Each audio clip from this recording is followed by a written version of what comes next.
All right, students, today we're going to pick up where we left off last week, section 1.5 of the Birch book.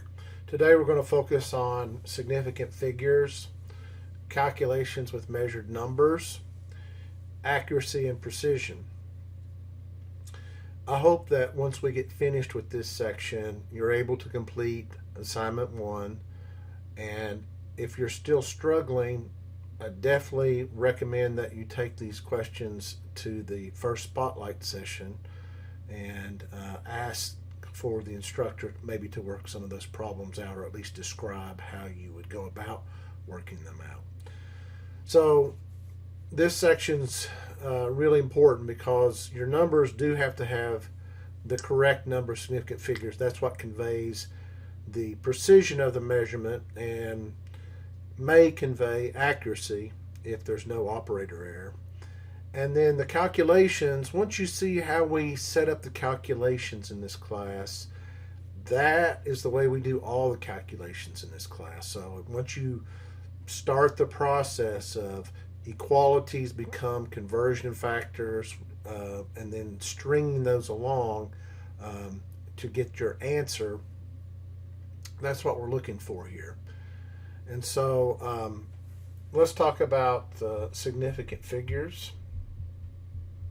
So most of you hopefully have had significant figures before, but if not, that's okay. We assume that you haven't had any discussion about significant figures.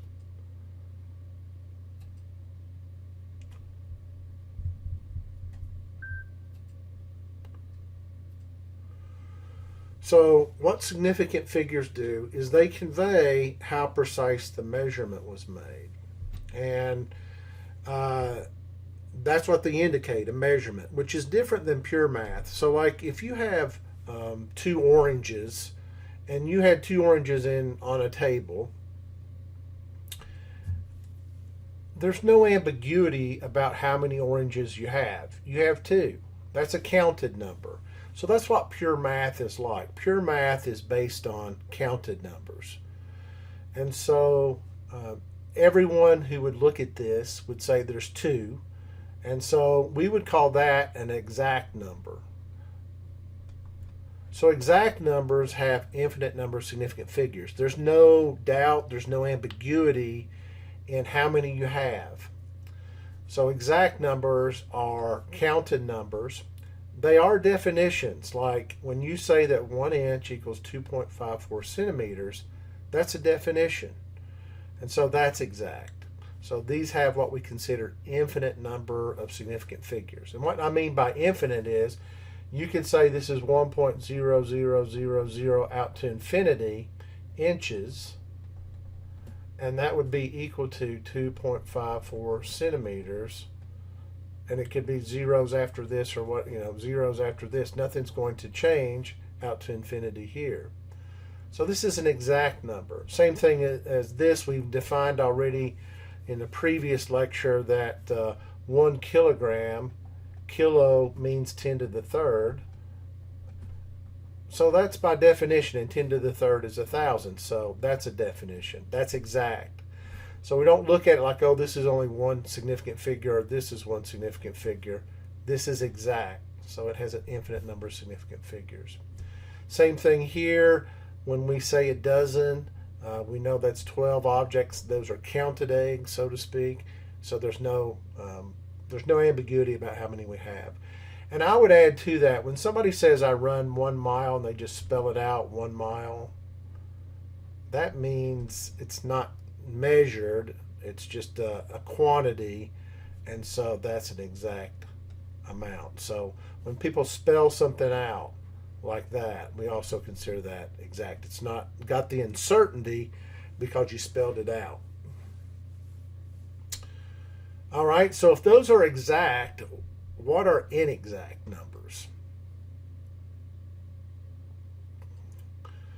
So inexact numbers are, let's look at this flash disk here. So what I want you to do is I want you to look at this and look at this line here, and I want you to pause the video, and I want you to look at this instrument up here, the centimeter stick, and you tell me what the width of this flash disk is. All right? So use this instrument from this edge to this edge. Tell me what the width of the flash disk is and write your answer down. All right? So pause the video and let's see what you write down.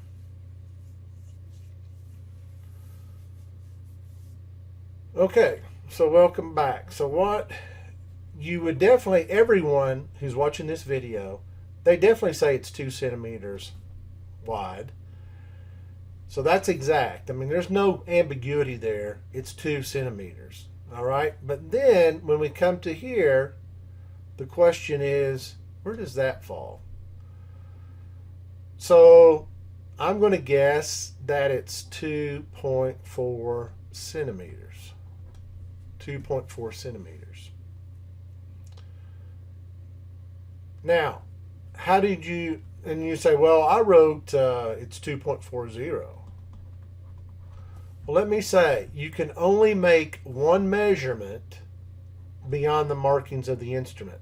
So if these are marked to the 1 centimeters, you can only make your measurement to the 1/10 of a centimeter. Why? Because that's where the guessing starts. So it's 2.4 centimeters. That's what my guess is. You might have gotten something different, and that's okay. Because in that last digit, that's our measure of uncertainty, people are going to have different answers there. Now, we wouldn't expect wildly different. Like, I wouldn't expect anybody to say 2.8 or 2.8, 2.9, somewhere in this region, right? It's here. But if you said 2.3, 2.5, all of those would probably be reasonable answers, plus or minus 1 maybe to 2.4. So this number has 2 significant figures. It's known to the tens place, and it conveys to people who see your measurement. Remember what a measurement is. It's a number and a unit, that you've measured this to the 1/10 of a centimeter. Now you might be saying, that's not good enough. I need a more precise answer. Well, in order to get a more precise answer, you're going to have to use a more sensitive instrument. So this instrument is marked to the 1/10 of a centimeter. So we have 2 centimeters, we have 3 centimeters, and again, we're looking at this edge here, and you can see my line's bent a little bit there. So now let's ask you, what is the width of this flash drive? Okay, so pause the video, write your answer down as to what the width of the flash drive is now, or the flash disk. All right, so pause the video, write down your answer. Okay, welcome back. So here, my line looks a little crappy there. So if I went, somewhere in here, right? So I'm going to say it's 2.4, and then it gets really crazy here. I might say 2.4. It looks really bad here. I'm going to say 2.45. And you may have something totally different, and it makes a difference on how big of a screen you're looking at, right? It might be 2.46, but here's what we do know. There's no ambiguity in the 2. There's the 2. There's no ambiguity in the 0.4, because we're past 0.4. And now the ambiguity is in the hundredths place. So yeah, you're going to have, and as the answers get more precise, your eyes start to be a problem. The instrument gets to be a problem if these markings aren't really strong, or they're too thick. Just like I've got a problem here. This is too thick of a line here. So those things come into play. And so that's why the higher the precision, it costs more time and money. You got to get a better instrument, and it takes more time to figure it out. You can't just look at it, eyeball it. You have to actually draw your line and so forth. But you can see what happened here. We used a more precise instrument, we took more time, and we came up with now 3 significant figures. Instead of 2, we have 3 significant figures, and the ambiguity lies in the hundredths place. So significant figures are meaningful digits. They convey the precision of the measurement. And sometimes we don't need this type of precision. Sometimes this is good enough. Sometimes we just eyeball and say, well, we know it's about 2 centimeters. Maybe one significant figure is enough. But if you're trying to put this into a computer slot for this, I bet you need something about like this to make sure that it fits. All right. So let's go on to our next example. So there are rules that we use to assign significant digits, significant figures. And these rules must always be followed, and we're going to follow these rules. Now, there are some different rules in different countries, although I think they're more likely consolidated. They're getting closer and closer if they're not already consolidated. It's about where you decide to round off and so forth.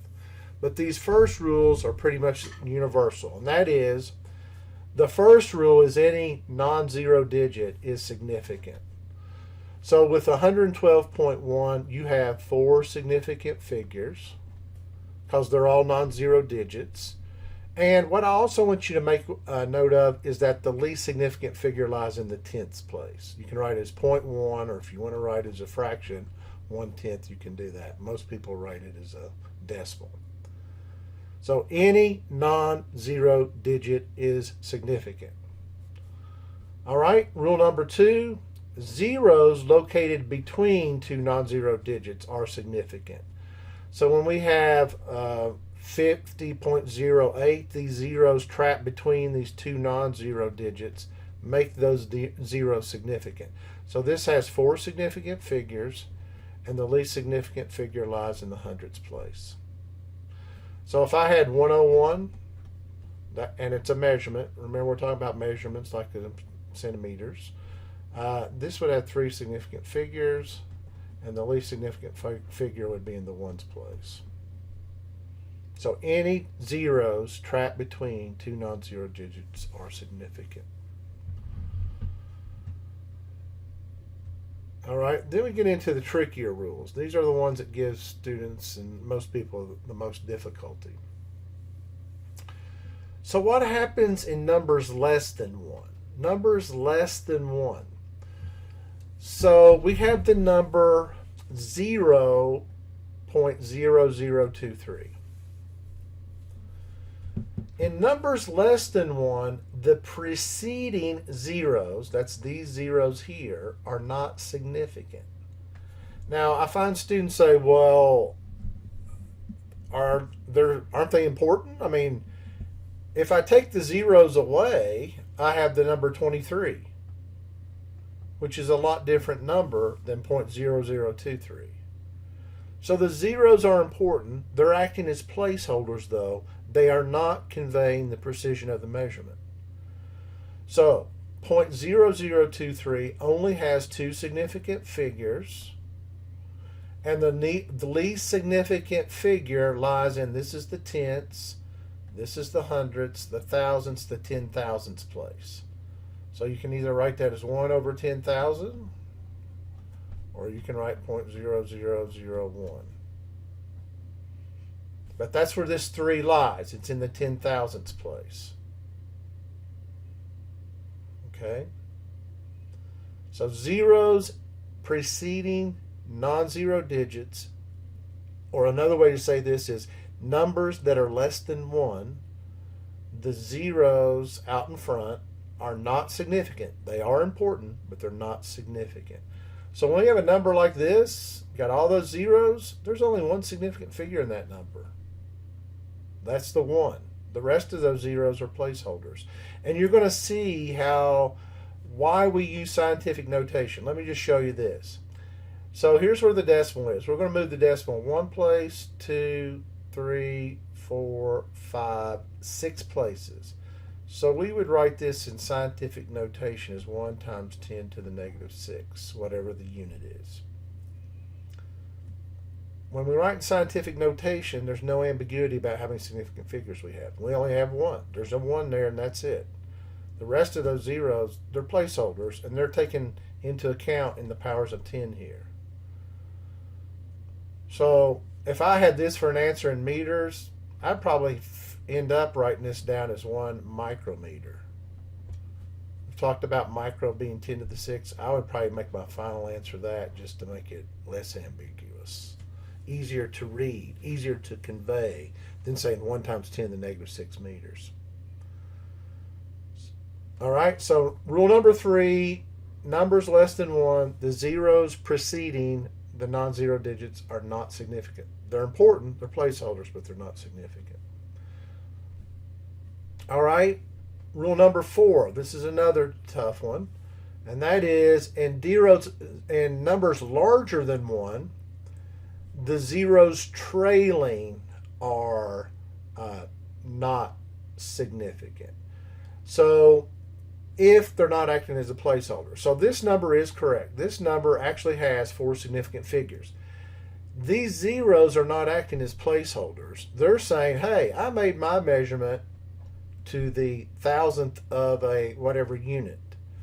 Whereas if I wrote this as just 1.2 and left off the zeros, you're saying you only made the measurement to the 10th of a unit. So zeros that are trailing, that are not acting as placeholders, they are significant. That's why this has 4 significant figures. Oops. But if I write the number 1200 down, 1200, these zeros are acting as placeholders. They're keeping the 2 in the hundreds place and the 1 in the thousands place. So this number only has 2 significant figures. And it's known to the hundreds place. Whereas 1.200 has 4 significant figures, and it's known to the thousandths place, 0.001.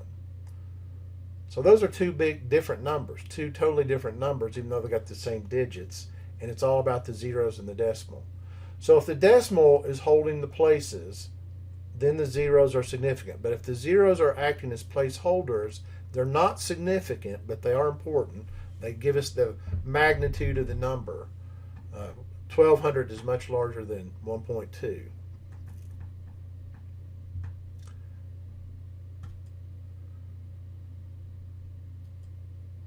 Okay, so that's what they're saying here. Zeros to the right of a non-zero digit that do not contain a decimal point may or may not be significant. Now, I want to say in my class, when you answer the homework, I want you to follow this rule because that's what the homework's based on. But if you write the number 100 down in my class, I'm going to assume it's 1 significant figure. It's in the hundreds place. And that's telling me this number could be as much as 200 or could be as little as 0, because plus or minus 1 in the hundreds place gives me a range from 0 to 200. And again, we should put a unit here. Maybe it's meters. Now you say, that's outrageous. It's kind of like I paid for 100 acres of land. You say I can only have either 200 acres or 0 acres. So you would buy land like that. You would want more precision. You would want somebody to write 100 with the decimal. Now, I agree if this is acres, these would have to be meter squared units or something like that. So if we had 100 with the decimal at the end of it, and we made that meter squared, so we're saying we bought meter squared of land instead of acres. When you put the decimal there, you're telling people that it can be no more than 101 meters squared, and it can be no less than 99 meters squared. So see the range? The range is much more narrow. This is a more precise measurement. It's known to the ones place and not the hundreds place. And that's the power of significant figures. They convey to people how precise the measurement was made. And hopefully they convey accuracy, but they don't have to. If there's an operator error, they don't convey accuracy. So we'll talk more about that in a minute.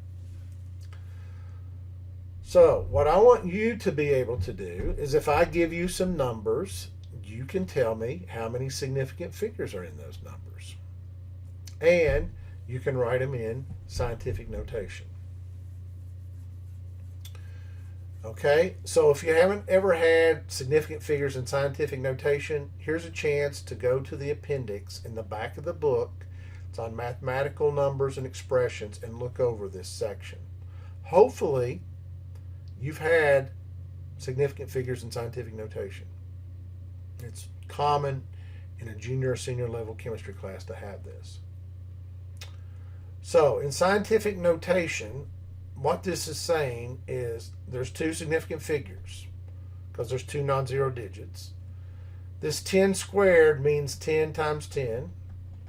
So if we expand the notation out, what you have is 1.3 times 10, which would be 13, and then 13 times 10 would be 130. So this is the way we would convey 130. And this is expanded notation. This is scientific notation. This has two significant figures. We assume the zeros only acting as a placeholder. So my number is known to the tens place, this 3. We assume the 0 is a placeholder. If you want to make the 0 not count as a placeholder and make it this number, then you would have 1.30 times 10 times 10, and you would get 100 let's do it again here, 130, and there's a decimal there at the end. That has 3 significant figures. Now, this number is known to the ones place. It's more precise than this number here. This one has 3 significant figures. This one only has 2. So that's the power of significant figures. They convey how much time was spent, what the precision was, how much care was made in the measurement. And scientific notation, why it's so important, to avoid ambiguity. So if you're doing something for your lab reports and it's more, this is what my rule of thumb is, and this is just my rule of thumb. If it's more than 100, greater than 100, or it's less than 100th, I always put it in scientific notation to cut the ambiguity out. Now, if it's somewhere, 1 to 100 or 1 down to 100th, a lot of times I'll just write that in expanded notation, unless I think a 0 is going to be a problem. And then I may put that in scientific notation. Okay? So make sure you use scientific notation to convey. If you want to cut the ambiguity out, make sure the instructor or whoever you're reporting your information to doesn't have any doubts about it. Write it in scientific notation. And what is scientific notation again? The rule is which is different than engineering notation. Scientific notation says it's 1 digit, the decimal, the rest of your significant figures multiplied by the power of 10 to reconstitute the number. But it's always only 1 digit, always followed by the decimal right after that. Now there's something called engineering notation. They may write this as 13.0 times 10 to the first power. And if we reconstitute it, we get the same number here, but because it's 2 digits in the decimal, that is not scientific notation. Scientific notation must be 1 digit, the decimal, the rest of your significant figures.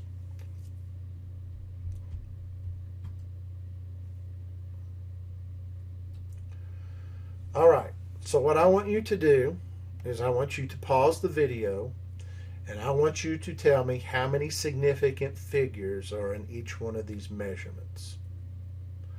Now, there's a typo here, and that's what I'm saying. There's going to be some typos in these PowerPoints. Right here, this 3 is actually a multiplication sign. So what we actually have there is 3.000 times 10 to the negative 7th liters. All right? So pause the video and tell me how many significant figures. Write it down on paper. Commit to it. Write it down on paper how many significant figures are in each one of these numbers. And then I'll write them down, and then we'll see if anybody's missing something. All right? So pause the video. Write down your significant figures.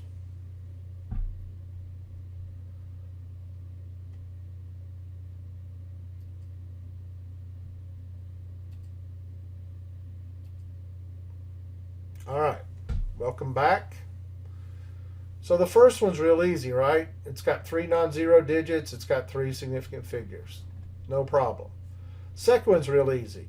0 is trapped between non-zero digits. There's a total of 4 digits here, so this has 4 significant figures. Then we get to a number less than 1. And what you should be thinking is, less than 1, the preceding zeros are not significant. They are important, but they're not significant. So there's 3 significant figures.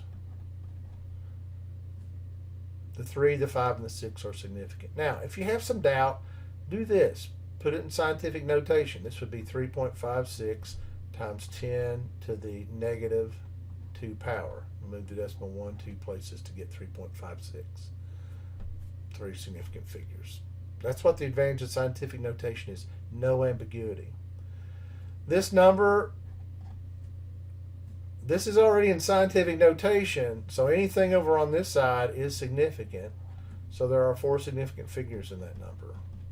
And just to show that we're playing along, there it is. D equals 4. All right. So E, in your book, they would say this is either 1 or 2. I want you to generally think of it as 1. If he wants to make it 2, they should have put a decimal there. But if they don't put the decimal there, I assume it's 1. So they say 1 or 2, so you're going to have some flexibility there. It is an ambiguous case. I will agree with that. You can say that always. It's an ambiguous case. The last one, this is the one students miss the most. They go, oh, it's a 9, a 5, a 5, and a 0, and that 0 looks like something like you would see up here with 3, or something like this, I guess.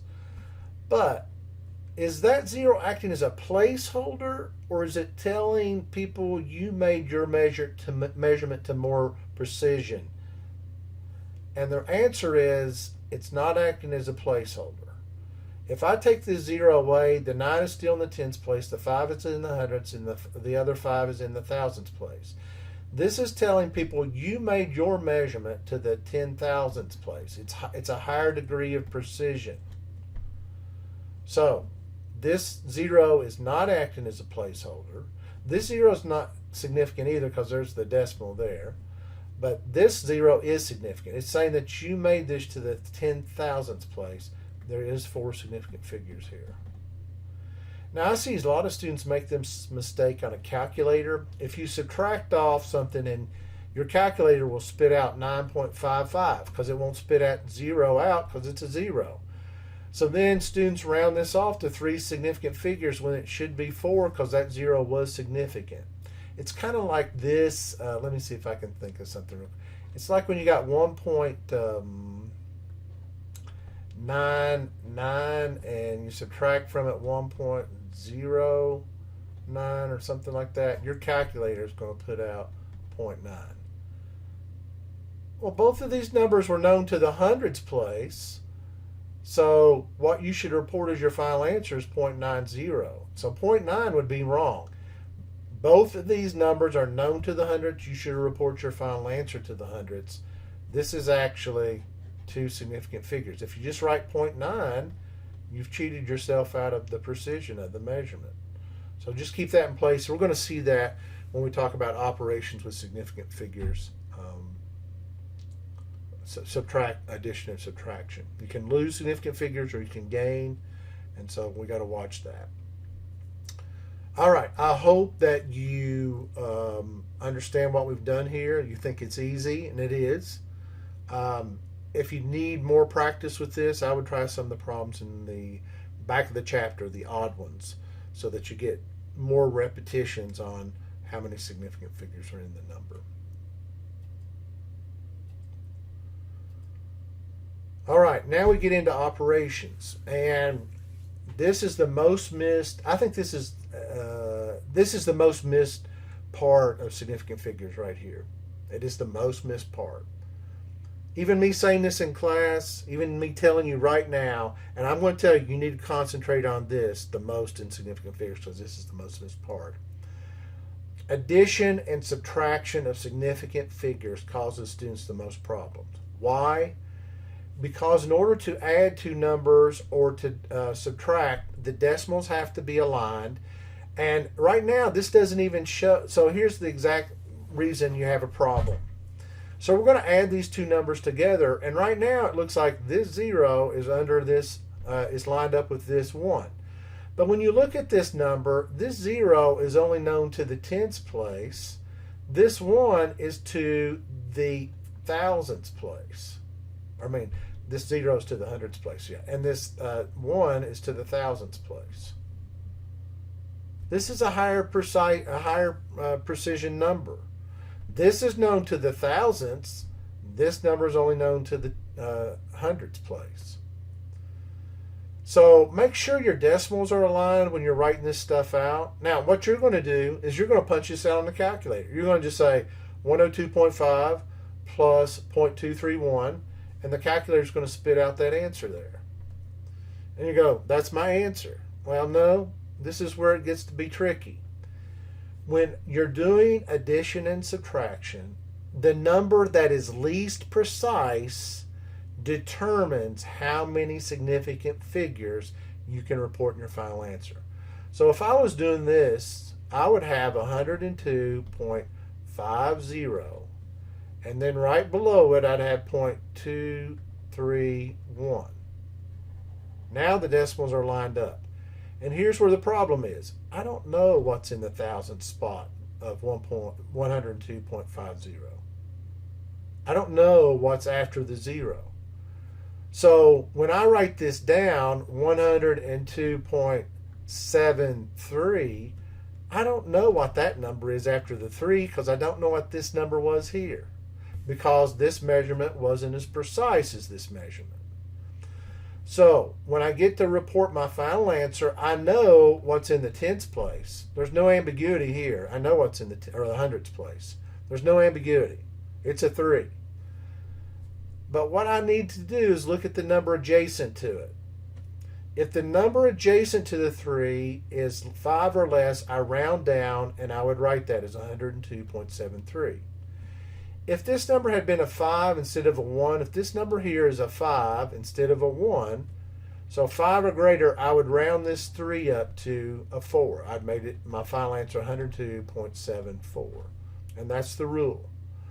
So, determine where your significant figure lies. Let's erase this because it's getting a little crazy. Let me pick out the eraser here. And can I erase it all? It's not going to let me. Ooh, this is weird. It's not actually letting me. It doesn't give me the option. Let me see if this gives me the option to erase here. Okay, let me try this. All right, there we go. All right, so let's erase this. It's getting a little cluttered. And now we're starting to lose our train of thought about what we're doing here. But what I want to point out again is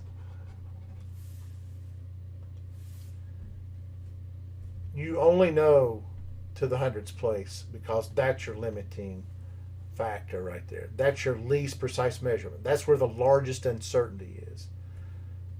What you do is you look only at the number adjacent to that. And if it's less than 5, you round down, and that's what we did here. Had this been 5 or greater, we would have rounded up. All right? So, another thing that can happen, this one doesn't seem to bother students as far as addition goes, but you actually gained a significant figure. Well, you kept the same. You had 5 here, you end up with 5 here.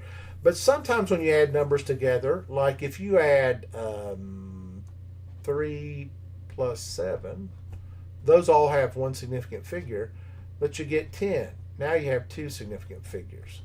This 0 is significant because it's in the ones place. These are known to the ones place. So in addition, you can actually gain significant figures. So keep that in mind. On addition, you can gain significant figures. But then the same is true on subtraction. You can lose significant figures. So if I have 100 with the decimal and I subtract 99 from it, I'm going to get 1. So I went from 3 significant figures here to 1 significant figure in my final answer. That happens a lot. That actually happens. Like, we were talking about measuring the gold and you put the tube of oil and then the volume changes. Well, when you subtract this volume, the final volume, minus the initial volume, you can lose significant figures there. So just keep that in mind. On subtraction, you can actually lose significant figures, and that's why some measurements have to be made very precisely with many digits after the decimal, because when you subtract the two, you lose most of them. But if there's not much of a change, it causes problems. All right, so let's look at this one. Here's a subtraction. Again, I don't like how they do this. I think it throws students off. But this is known to the hundredths place. This is only known to the tenths place. So when I see something like this, I would rewrite it just to make yourself sane. 143.29 minus 20.1. Line the decimals up. Now, you're going to punch it out on your calculator. It's going to give you this answer on the calculator. That is not your final answer. Your final answer is, where's my least precise measurement? It's in the tenths place. It's in the tenths place. So I can only report my answer to the tenths place. I can only report to the tenths place. I look at the number adjacent, only the number adjacent, nothing else. I don't care if there's a bunch of fives down here or something like that. You only look at the number adjacent. If it's 5 or greater, you round up. 9 is greater than 5, so that's why our final answer is 123.2. The 1 is rounded up to a 2 because the number adjacent to it is 5 or greater. So that's the round off rule. That's what you want to go with.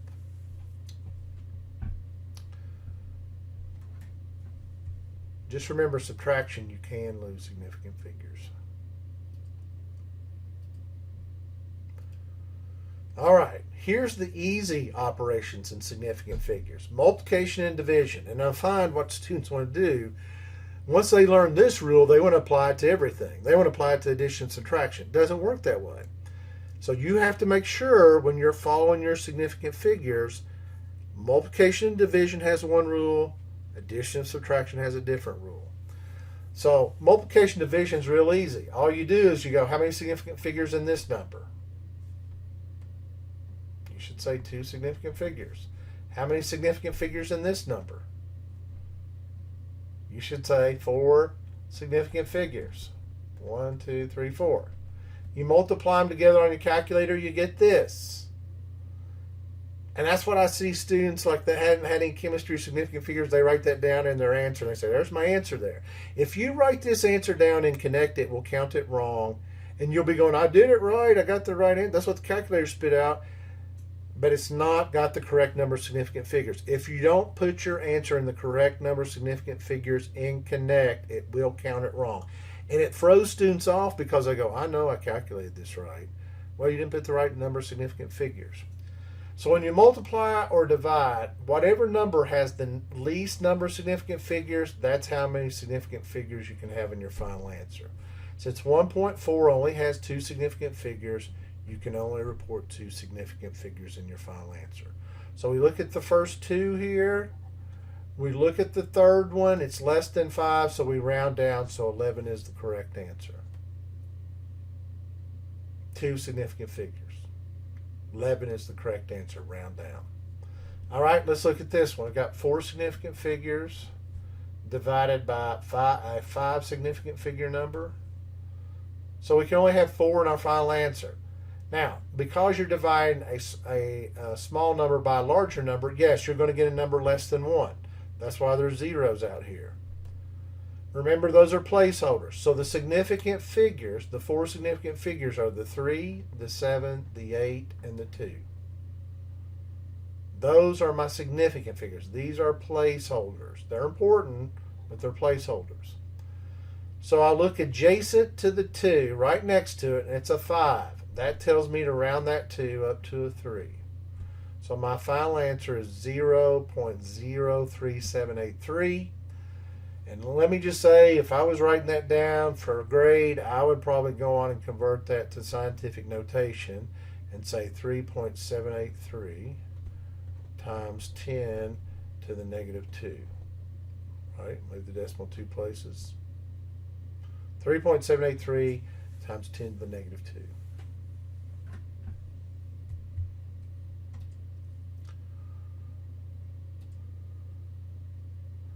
Okay, what happens when you multiply exact by measurement?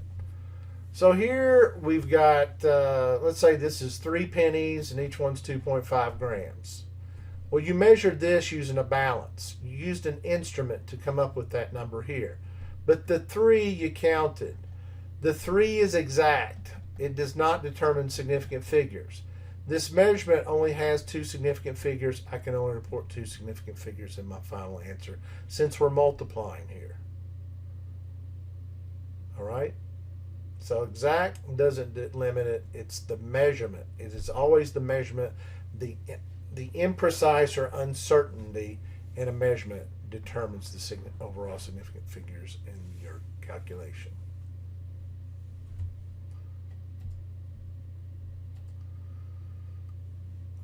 Now, here is why.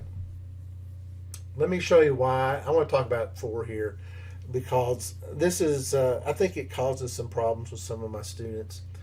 So in my last video for the Thursday class, which you can actually see now as well on YouTube, I gave a problem where I said 6 micro, I don't know if it's meters or grams, but 6 micrometers, maybe it was grams, but I want to know how many kilograms that is. And that's not really going to show what I'm talking about. But let me just say what this does. I say 6 micrometers, that's what I start with. Then we did 1 micrometer is 10 to the negative 6 meters. And then we got to convert from meters, so 10 to the 3rd meters is 1, let's keep this, let's make this kilometers then, and is 1 kilometer. When I do this on a calculator, I just go this times that divided by that. I string it along. I don't do one calculation and then hit equals and then round that off. So if you've got a multi-step problem, you can do it in individual steps, but you got to carry more significant figures than what this number has so that you don't get rounding error. So I see students do that and they get, this is one of the most frustrating things in Connect. If you have something that it has 4 or 5 conversions in it and you round off after every conversion, your answer will be so different that Connect counts it wrong. So you string it along. You do it all in one calculation. And now I've seen this, and this is fine. Some students put this little bracket thing up like this. This just means this is where the multiplication or division occurs. You can do it that way. If it helps you string it along, that's better than doing one step, getting an answer, doing the next step, getting an answer. Now, some of you say, I can't do it any other way than that. Well, if that's the case, just make sure you carry about 2 or 3 extra significant figures on each calculation, larger than what you're going to round off to.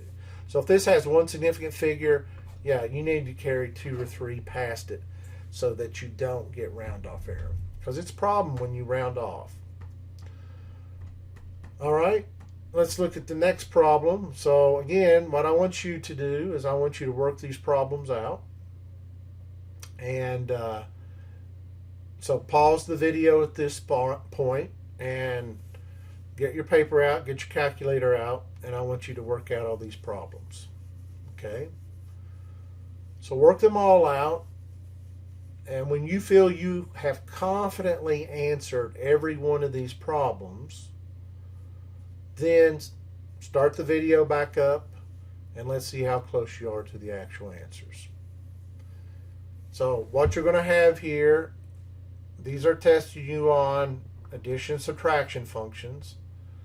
These are testing you on multiplication and division. And I'm really curious, make sure you watch your units for this one. That's the one I want you to focus on, watching your units. All right? Also watch your units on that one. That one's going to be a little different.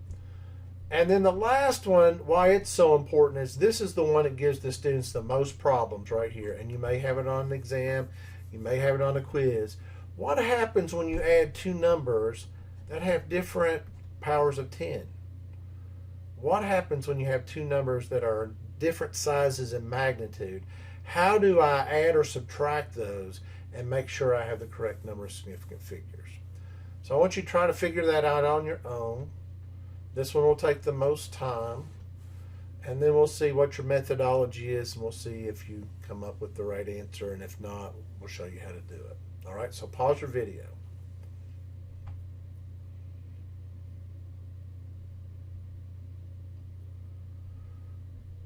All right, welcome back. So let's look at how we're going to solve these problems.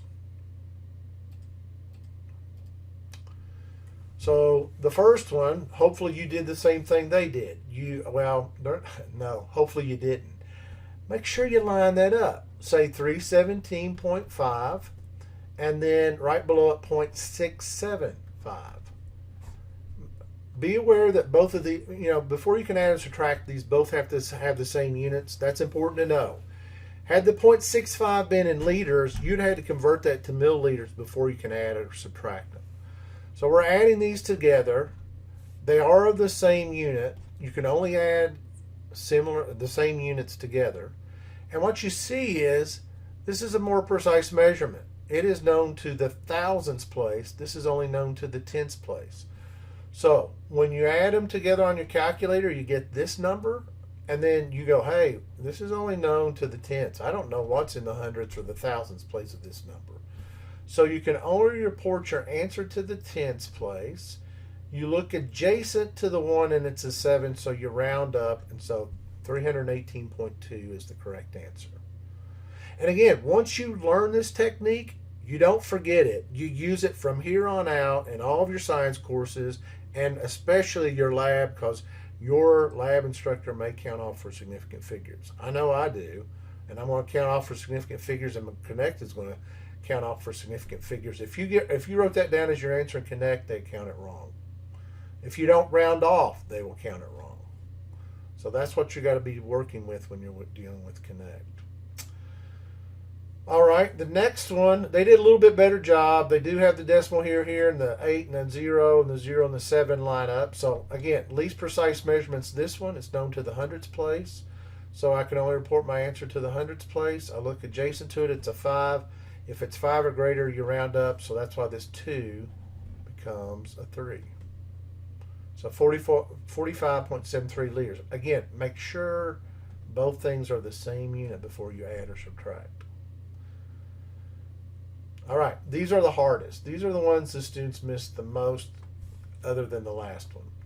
This one everybody gets right. All you do is, this is 3 significant figures. This is 4 significant figures. My answer's got to have 3. There's 1, 2, 3. I look at the number adjacent to this 8. My third significant figure, it's an 8, so I round up and I get 2.99. And that is the units, grams per liter. We've talked about this unit before. It's the density of gases are generally measured in grams per liter, so there's nothing wrong with that. It's grams divided by liters, and we get a unit of grams per liter. It's an intensive property. Remember, doesn't matter. Once we get the density of a gas, doesn't matter how much we have, the density will remain the same at a particular temperature.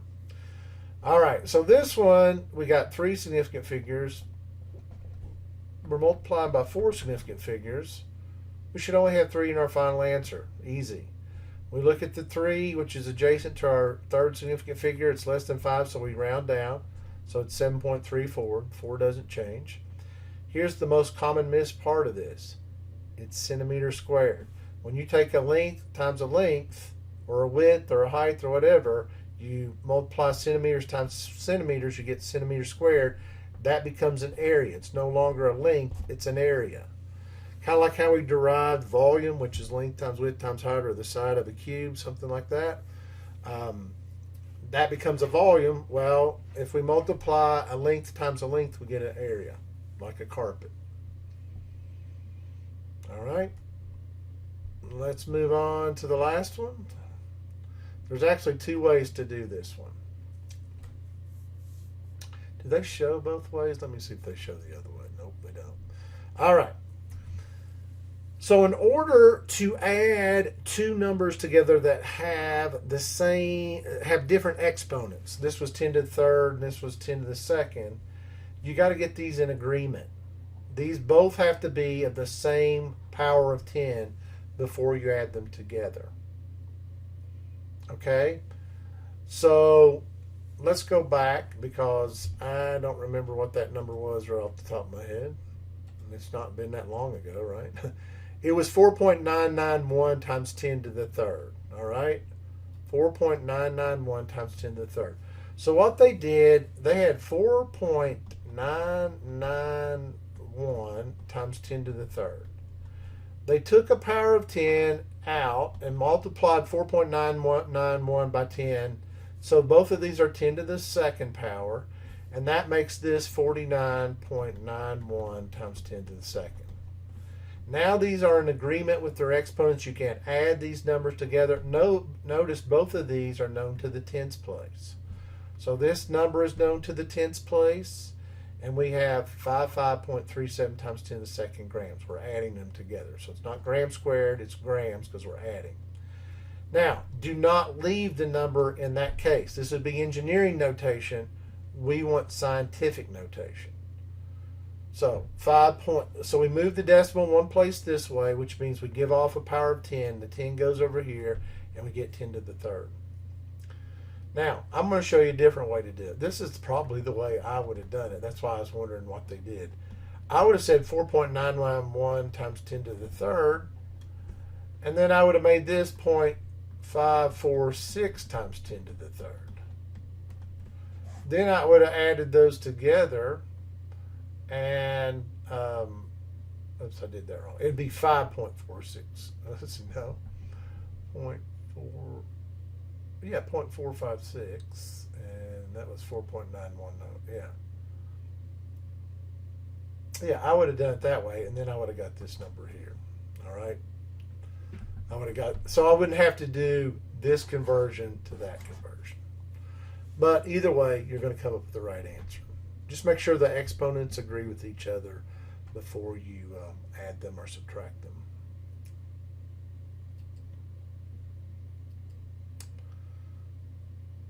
All right. So now we're going to get into the word problems that give students the most problems. Okay? So I want to talk about the process of solving a word problem, and it taxes a lot of things. You have to know your metric system. You have to know the mathematical formulas we've talked about. And if you're doing your homework, you may have to know mathematical formulas that you don't remember, like the area of a circle, or the volume of a sphere, or the volume of a cone, or something like that. Now, some of that's in the back of the book in the appendix. But for this problem, it's not too difficult. But let's talk about this problem, because this is how you're going to be solving all the problems in this class. So you got to read the problem. It says an empty container with a volume of 9.850 times 10 to the second cubic meters. That sounds like a volume to me. It's in cubic units here. Is weighed and found to have a mass of 124.6 grams. So I'd be thinking, okay, I've got this container here, and it has this volume, and it weighs 124.6 grams. Empty. The container is filled with the gas, so I guess it has a cap on it. We fill this with the gas, and now it weighs 126.5 grams. And what that is, it's the container plus the gas. They want to know what the density is. Okay, so now what that does is you go, oh yeah, I remember density. Density equals mass divided by volume. So they're asking us to solve for density. That means I must know the mass of the gas and the volume of the gas. So I've got 126.5 grams. That equals the mass of the container and the gas. So I got to subtract from it the mass of the container, 124.6 grams. That's the mass of the container. And I would actually draw it like that if I was working out the problem in my journal. All right? So you take 126.5, which is the mass of the container plus the gas, and you subtract from it 124.6. and you get 1.9. Now, both of these were known to the tens place. So my final answer for mass should be known to the tens place. So 1.9 grams would be correct. So now I've solved for this part. It's 1.9. The volume of the gas takes up, again, we learned that gases have indefinite volume, takes up the entire volume of the container. So we know what the volume of the gas is. It's exactly the same as the volume of the container. So we take the mass, 1.9, we divide it by the volume of the container, 9.850 times 10 to the second cubic centimeters. Here's where we get into a problem. This only has 2 significant figures. This has 4 significant figures. This is my weakest link. This is my least precise measurement. So I can only report my final answer to 2 significant figures. I look at this number. It's less than 5, so I'm going to keep round down to the 9. And I would not leave this number in this notation. I would end up writing my final answer in scientific notation. We have to move the decimal 1, 2, 3 places. It's less than 1. That's why it's a -3 here. So 1.9 times 10 to the -3 grams per cubic centimeter. That's the density of this gas. Makes sense to me because gases have really small densities. Remember, we normally measure grams per liter, and there's 1,000 cubic centimeters in a liter, because remember, 1 cubic centimeter is equal to 1 milliliter. So that sounds like a reasonable answer, and we've solved the problem. So again, a little more complex than some of the problems we've done previously, and they're going to get more complex as we progress through the class. All right, so let's look graphically at what the difference between accuracy and precision are. So what I want to say is, if you're a scientist and you're studying something and you're making measurements for the first time, you don't really know what the true value is. You don't know what the true value is. But you know this: if you measured 4 times or 3 times and all of them land like this, the measurements are all really close together like that, you're going to assume you're accurate. You say, well, all 3 measurements fell right in there together. So A represents high precision, and because we want these paper balls or whatever, what do we call these? Paper balls, all close together. This is the trash can. This is also high accuracy. Paper wads, there we go. All right, so that's high precision, high accuracy. Let's look at C next. This one, if you just saw where these landed, yeah, there's 4 in there, and there's 4 here. If you just saw where these landed, you don't know what's going on. You don't know if the waste can's here, or is it here, or is it somewhere like in an average in here somewhere? We don't know. So this is low precision, and it's low accuracy. And that, when I see low precision, that just tells me the person's not doing their job. They're making mistakes over and over. And it's easily, like if I see numbers all over the place, like you're going to be measuring some pennies. If I get some wildly different numbers from you versus some other students, that's going to give me an idea something's going on with your measurement. This one is the one that gets you in trouble, though. This is the one that generally gets you in the most trouble. And I'm going to tell you why. Because you have high precision. So I think the wastebasket is here based off your 4 paper wads. But it's really over here. So this has high precision, low accuracy. And when you have high precision, low accuracy, that's called operator error. This is where you get in trouble if you're working for manufacturing. They call this operator error, or they call it determinant error. That's what we call it in science. That means it can be determined what's causing the problem. So it could be you got a ruler stick and somebody broke off the inch and it started at 2 inches here because somebody broke off the first part of the ruler and you didn't recognize that. If you're working in a machine factory and you're making ball bearings, you set up the machine incorrectly and it's making every bearing precisely, but precisely incorrect. And so those bearings won't fit in the wheel. And then you ship those to Toyota and they're saying we're not paying for all these bearings because they're out of sync, they're not of the true value. Again, this is where you cause big problems. And the problem is it's not caught easy. This you can see, like this is all over the place. Somebody can catch that pretty quickly and say, hey, there's a problem here. But when you get high precision and low accuracy, oh, that's the worst. It's a lot of times hard to see that until you actually apply the bearing to the wheel race. So, yeah, but this one is caused by operator error or determinant error. What we want is, we assume generally that precision, that repeating, getting the same value over and over and over again, means that we're also accurate. And that's what we want to focus on. So you say, how do we convey precision? By using lots of significant figures. Somebody measures something out to the thousandth of a centimeter. That's a lot more precise than somebody that measured something out just to 1 centimeter. So that's a possibility of showing precision.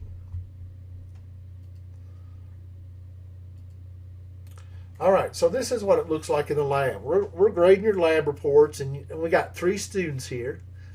And we're looking at the results. And so we look at the first student, we go, well, that's pretty good precision. They're only off by 0.04 at the most, 0.004, 0.004. The difference between their smallest value and their largest value is 0.004. So I'm going, wow, that's pretty good. I think the answer is somewhere in there, somewhere in between 0.0331 and 0.335. I look at the second student and look, their numbers are off in the tenths place. I mean, the hundredths place. So I'm looking at student B and going, they don't know what they're doing. They are all over the place. I can't tell what's going on here. And then I look at student C and I go, well, from 0.369 to 0.373, that's a difference again of 0.004. So now I got a question mark. If both have the same sample, student A and student C, which one of those is correct? So one of these, this one's low precision, low accuracy. And then I can't tell between the other two because I don't know what the actual value is. So one of the things we can do is we can plot this on a graph. We can see what it looks like. So when I look out on the graph, it says, oh, high precision here, high precision here. And as I said, that looks so wildly off that I know that's not right. But then I asked my instructional specialist, what did you make the mass of that sample? And he says, oh, or her, that's actually her.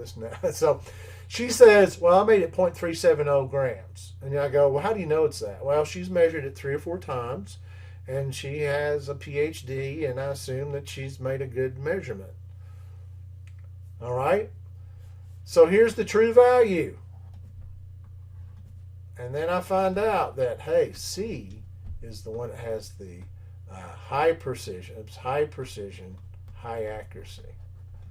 A has high precision, low accuracy, and it's wrong. So this person loses points. This person definitely loses points. This person gets it right. So that's what we're looking for. That's what you're going to be seeing, and you're going to look at data like we saw on that last table. And you're going to have to be able to interpret, is it high precision or low precision? And then the only way you're going to know whether it's student A or student C is the one closest to the actual value is if they give you the actual value, that it was 0.370. Otherwise, I still wouldn't know. So if I had something like this and I didn't know what this value was, I'd be looking at student 4, 5, 6, 7, 8, and 9, and I would hope that I kept seeing this number over and over again. Maybe one of these is off like student B. This probably doesn't repeat itself really that often unless they're using the same instrument and the instrument's broke. So I would hope I get to start seeing this number over and over, and that would tell me that's closer to the true mass.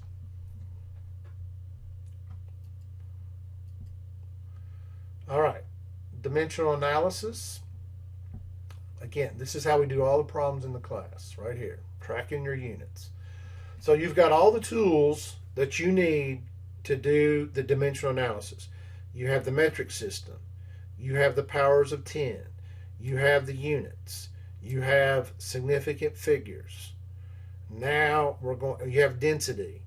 Now we're going to apply this all to solve some semi-real world problems. So the first thing we have to do is we have to make conversion factors. So somebody says I have something that's 12 inches long, and I want to know how many centimeters that is. I got to know the relationship between inch and centimeter. You need to memorize that one right there. This is my go-to in converting from British units to metric units. 1 inch is equal to 2.54 centimeters. That's a definition. This is an infinite number of significant figures. Now, we've talked about this in class. How do you get the conversion factor? You take the equality, you either divide both sides by 1 inch, or you divide both sides by 2.54 centimeters. If you divide both sides by 1 inch, you get this on this side, and you get 1 inch divided by 1 inch equals 1. That's what tells me that's a true conversion factor. If I divide both sides by 2.54 centimeters, then I get 1 inch over 2.54 centimeters equals 1 on this side, because 2.54 centimeters divided by 2.54 centimeters is 1. So instead of saying that over and over again, we just say we divide both sides by 1 inch, we get this, and the other thing we get is the reciprocal of that.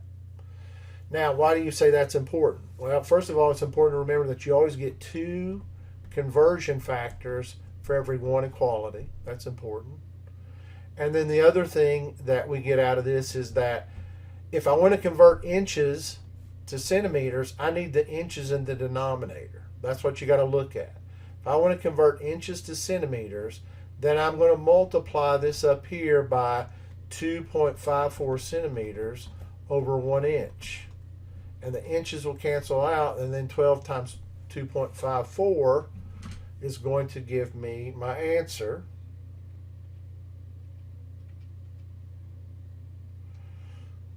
All right, let's see what that equals. 12 times 2.54. 30.48 would be my rough answer. And that makes sense because there's more centimeters in an inch. So it should be a larger number. But I only have 2 significant figures in this, so I go 1, 2. I look at the 4. I don't look at the 8. I just look at the 4. It's less than 5. So my final answer would be 30 with the decimal centimeters. So that's how it works. We've already talked about, because this all equals 1, it's an identity. It does not change the amount we have. All it does is change the unit.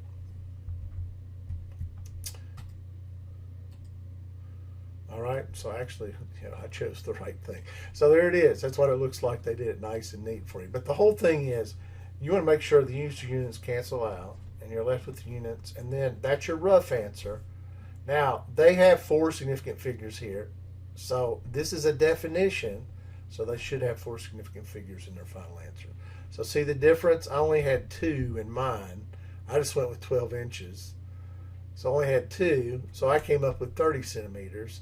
They had 12.00 inches. They came up with 30.48. So theirs is more precise than my measurement. And it shows. They got 4 significant figures.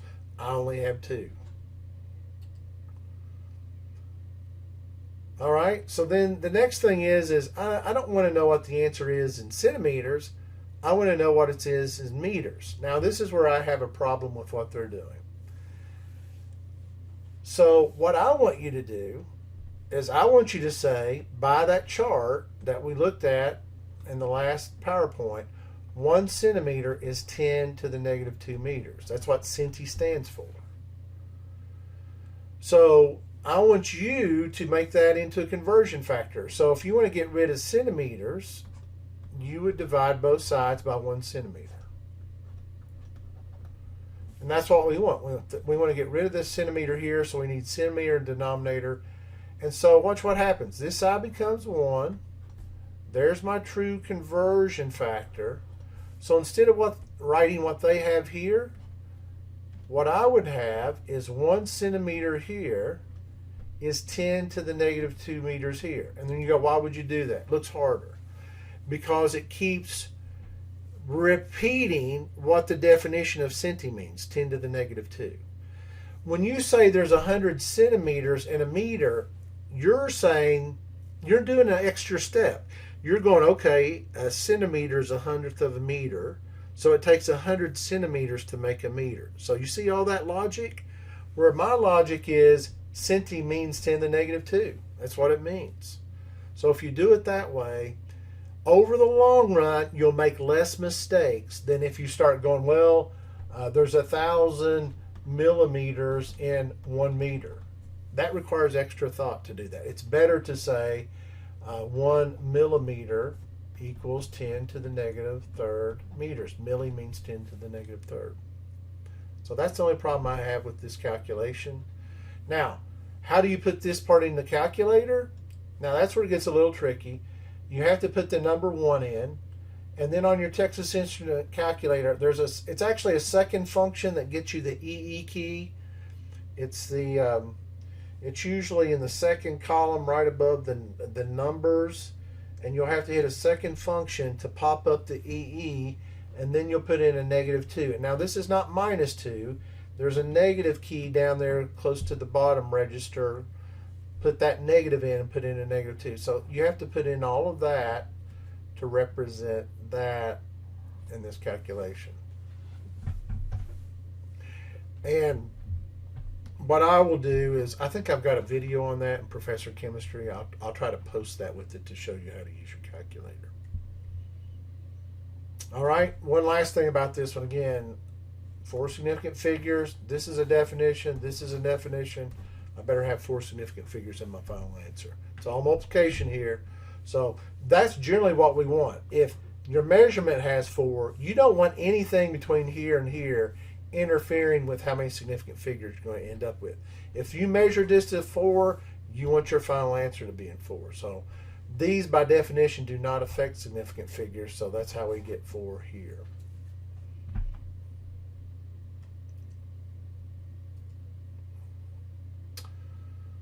All right, so let's have you do this problem. We'll hit pause here in a minute, but let's read the problem. It says FDA recommends that dietary sodium intake be more than 2,400 milligrams per day. What is this mass in pounds? All right, now I want you to memorize this one. This is my go-to metric to British unit for mass. So write that one down.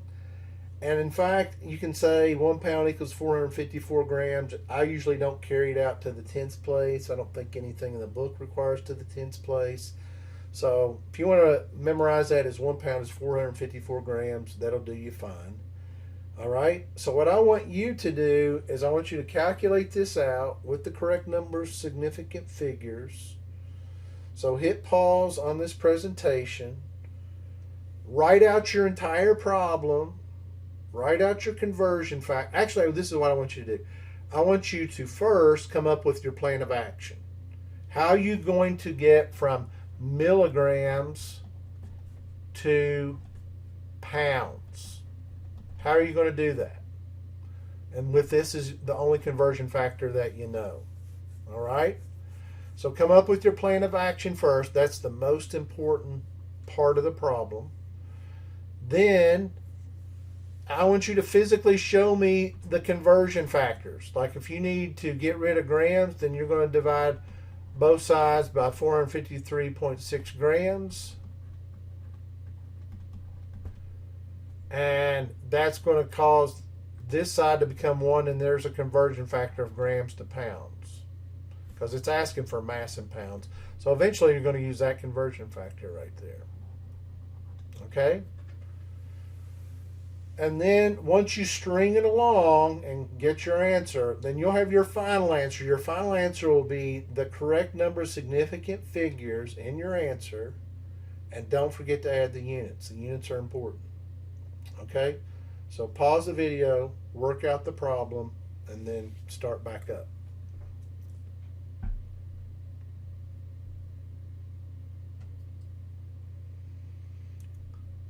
All right, welcome back.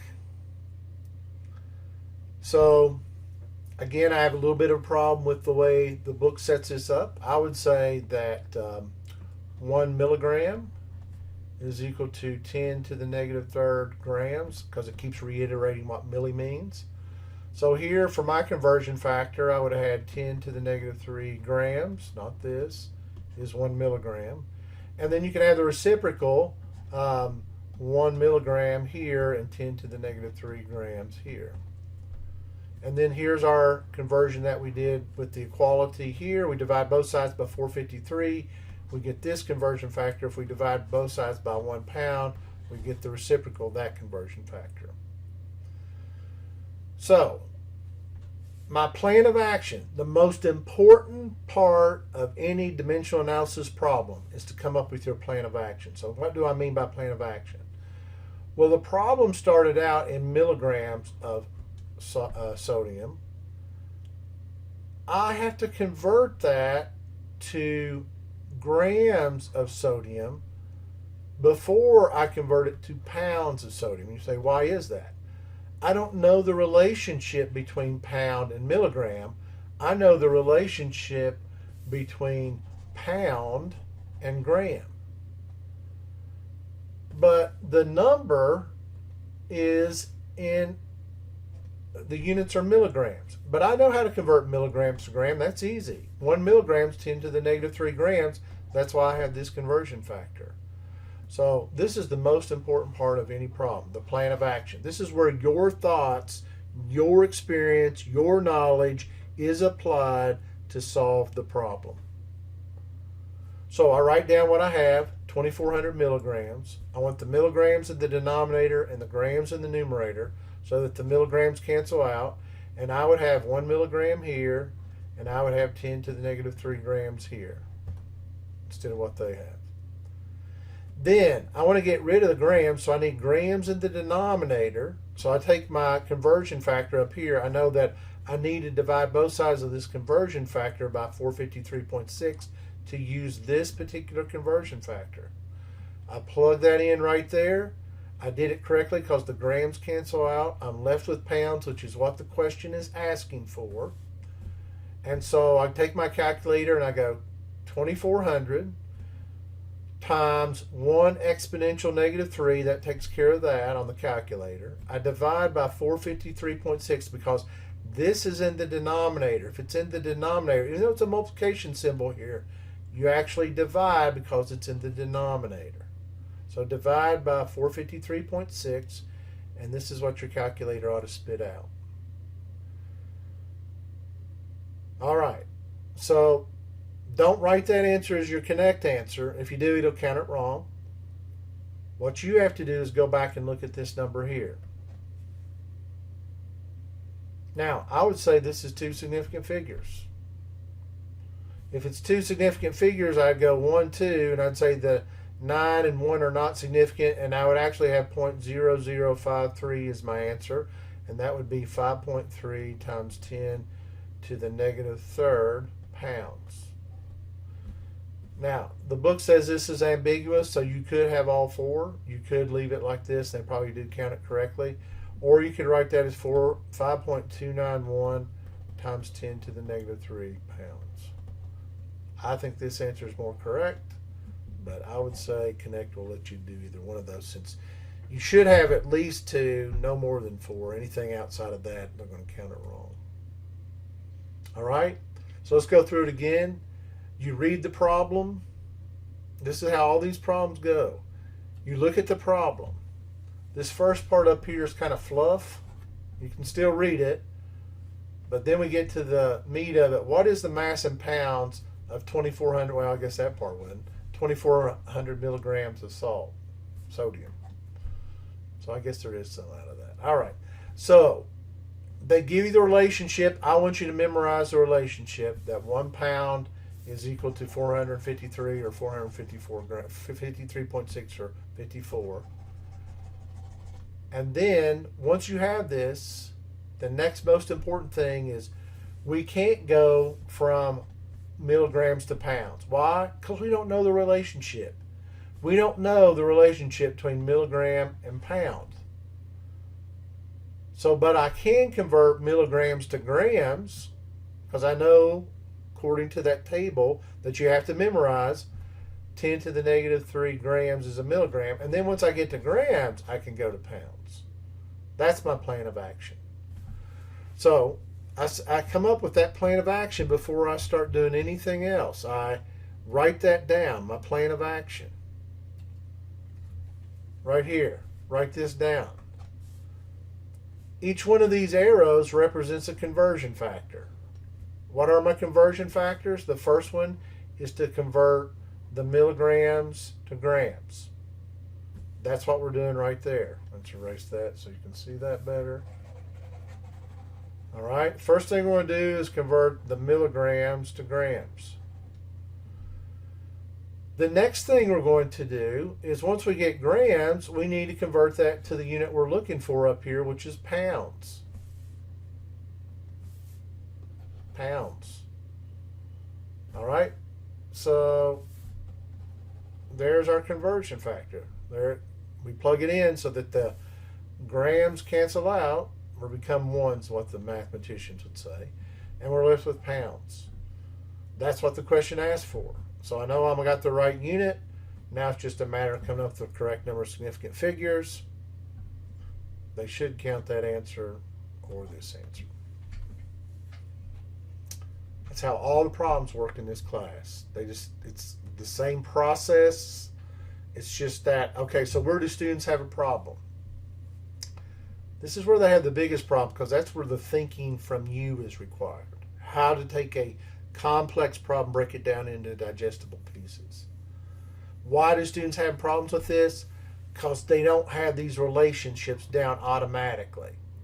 And that's what the big difference is. Somebody says milligram to gram, it's just like automatic. 10 to the negative 3 grams is a milligram. When somebody says convert grams to pounds, it's automatic with me. It's 454 grams equals a pound. That's not automatic for you probably. So you're going to have skill and drill here until it becomes automatic. And it doesn't happen overnight. It's something that happens over a week or two. And we do the easy ones first so that you can do well on a quiz or an exam. But as we march through the semester, they get harder and harder so that when you take Chem 180, you go, oh yeah, these aren't that bad, I can do it. And then when you take physics, you go, oh, these aren't that bad, I can do them. But it starts here and then you work forward. Don't cheat yourself on this. Take the time. And if you really are struggling with this, then it's time to get the Thinking Storm online tutor and get you a good tutor to help you dialogue just like we're talking about it here. I'm not getting the feedback from you. That's the downside of not having it in the class. You can email me, but the main thing here is what I would do is show it to a tutor so that you guys can develop the relationship, have the rapport, and you can talk about this stuff on a weekly basis at the time that's most convenient for you. All right, let's do another one here. An average adult has 5.2 liters of blood in them. What is the volume of blood in cubic meters? All right. You know, now this one's kind of difficult for me too. I mean, I have to think about this one. So I want you to stop the video right here and let's just see if you can come up with the plan of action. The plan of action.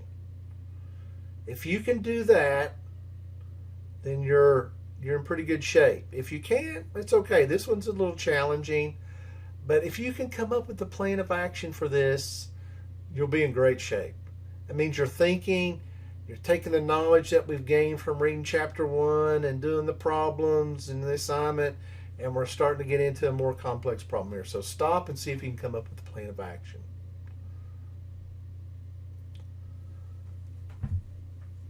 Okay, so we're back. So we got to start with what's given. We got liters. And I want to get to cubic meters. Now, you may come up with a different way. You may have come back with, well, I know a cubic decimeter is a liter, so you may be working off of that. For me, what I have to do, my go-to is I have to go from liter to milliliter to cubic centimeter and then to cubic meter. That's the way I have to do it. If you went right off the top of my head, I could do it the other way too, but this is the way I would normally do it. Now, that tells me I have 3 conversion factors. I have one here, one here, one here. Well, the first one's not bad. The first one is 10 to the negative 3 liters equals 1 milliliter. That's easy. Milli means 10 to the negative 3. I wouldn't use this as my conversion factor. That's what I would use.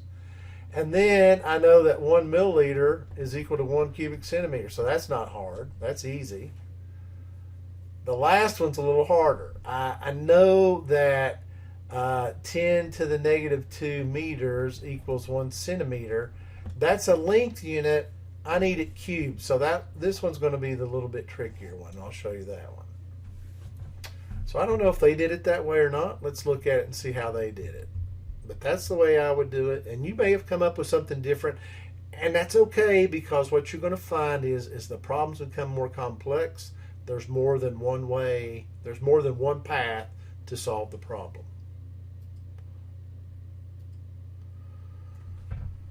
All right. So this is what they did differently. So mine would have been 5.2 liters, and I would have said 1 liter is 10, or I would have said, let's just erase it. Yeah, I'm thinking like what they're seeing there. Let's do that again. I would have said 10 to the negative 3 liters is 1 milliliter. And then I would have said 1 milliliter is 1 cubic centimeter. So they combined both of these conversion factors into that one conversion factor. That's the only difference there. And that's worth it to me, because I don't have to, I don't have to know this. I don't have to think in my head, really what's going on here. Somebody's having to go from liter to milliliter to cubic centimeter, and they're doing it in their head. I want it on paper. I don't want it in my head. I want it on paper so people can follow it. And then we come to the same ending that I would say. So we said that 1 centimeter is 10 to the negative 2 meters. And so I want to get rid of the centimeter. So I divide both sides by 1 centimeter. And so that's what I'm going to put here. 10 to the negative 2 meters is 1 centimeter. But you can see these units don't cancel out. This is a cubic unit, this is a volume unit, this is a length unit. So I have to cube everything that is in the parentheses, and they do the same thing. So here's a little math lesson. When you take a power and you raise it to another power, you multiply that. So that actually comes out to be 10 to the negative 6 meters. And then 1 cubed is 1, and centimeter cubed is centimeter cubed. So that's what this converts to. This is the most missed part of the problem right here. So just remember, meter is a length, meter squared is an area, meter cubed is a volume. And we're dealing with the volume here. We're going from liters, which is a volume unit, to cubic meters, which is a volume unit. How do we get that? We use the length equality We solve for the length equality, and then we cube it because it's a volume. So we have two significant figures here. We've got to have two in our final answer. There it is. They put it in scientific notation to cut out the ambiguity. All the units cancel out. The liters cancel out. Let's do mine. The liters cancel out. The milliliters cancel out. The cubic centimeters cancel out. I'm left with meters. There's my answer.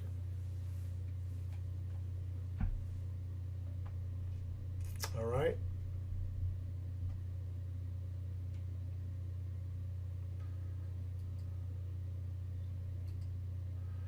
And that is the end of chapter 1. And so I'm going to conclude the video at this point.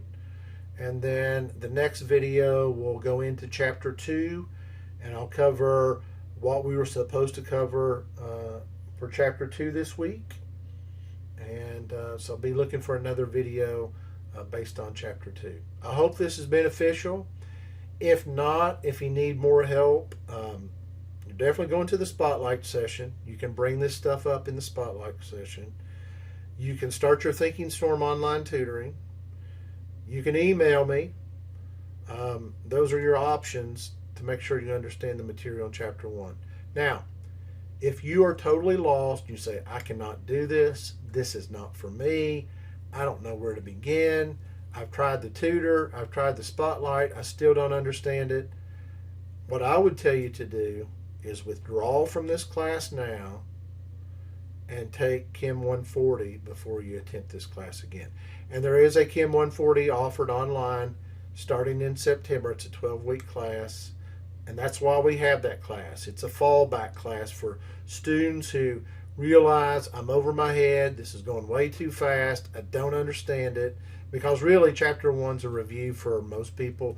This stuff, everything I've talked about in chapter 1, you should have had already before. Maybe not quite as complex, but it should be there. And so if you're really struggling and it's taking you 8 hours to do the first homework, that's a good indicator that this class is over your head and you ought to take Chem 140. So if you have questions about that, make sure you email me. But this is the math required, and if you can handle this fairly easily, or it may be a challenge to set up 3 conversion factors, but if you can get through, especially the homework. If you look at the homework, there are some really tough problems in there, and if the whole thing is, I know they're tough. If you can do those, I think you're an A student. You're ready to go on. And then there'll be some people that can't do it. They're a B student.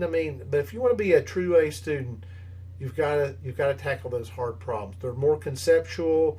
They're not just 2 or 3 conversion factors. They're more like a real applied, real world problem. So work on those 2 and try to figure them out. All right. This will conclude this lecture. Thanks.